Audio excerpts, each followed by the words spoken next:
In our continuing coverage of Decision 08, Republican presidential hopeful Ron Paul drew thousands of people to a rally here in Austin Saturday. You could see it all at the rally on the UT Mall, from hula hoopers to strict constructionists to planes in the air.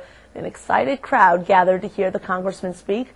I got the chance to sit down with him one-on-one to talk about where his campaign's going and if he'll support whoever gets the Republican nomination. Congressman Paul, thanks for joining us today.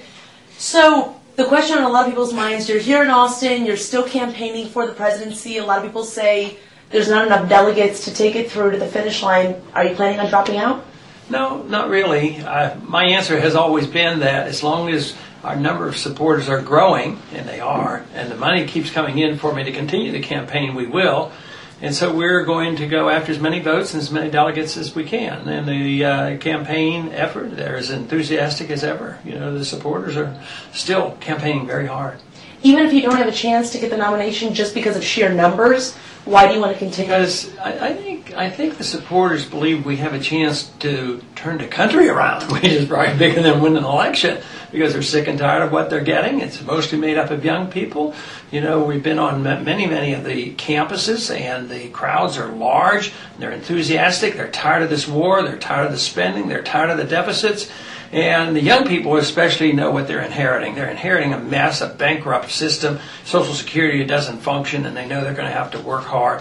So the enthusiasm is there, and they want to continue this. And a lot of them believe in miracles, and they think something could happen, and things do change. You know, a year ago, since we started, there have been 11 individuals campaigning as a Republican, and now there's only 3. So they see this as progress, and we don't know exactly what will happen. Something may change between now and November.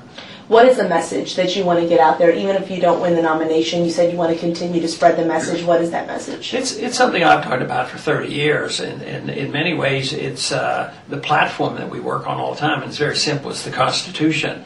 We believe that we got into this mess because we don't follow the law, and the law being the Constitution, whether it has to do with monetary policy or fiscal policy, domestic policy, or especially foreign policy, that we just have allowed our government, the executive branch, legislative branch, and judicial branch, just to act outside the law. And what we want is a restoration of the Constitution. The Constitution has guaranteed our liberties. We have less freedoms now, and we are less prosperous, and we're in perpetual war. And we're told that we could be in war for a long time. Even Senator McCain has said, you know, if it takes 100 years, we'll stay in Iraq. Well, this scares the living daylights. I just came from Colleen, and I had a lot of military people shot, and they said, please, I've been there 3 times, and I don't want to go back. I want to help you, you know, change this thing. So people are really getting tired of what they're getting.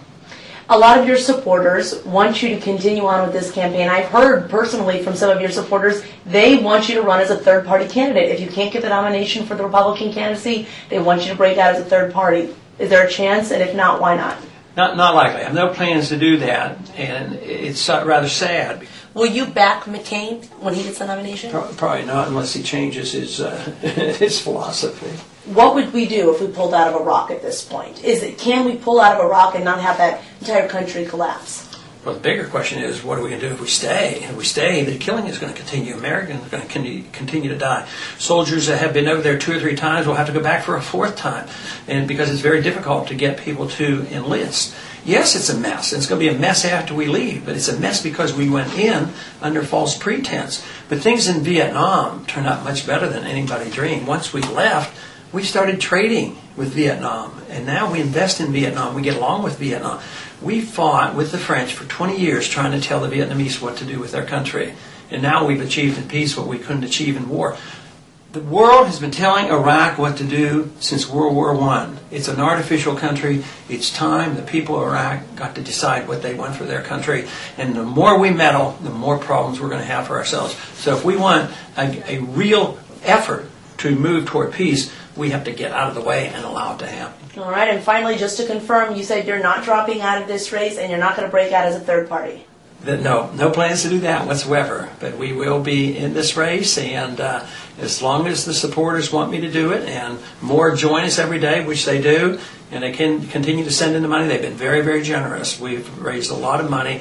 There's a strong support for this message, and my support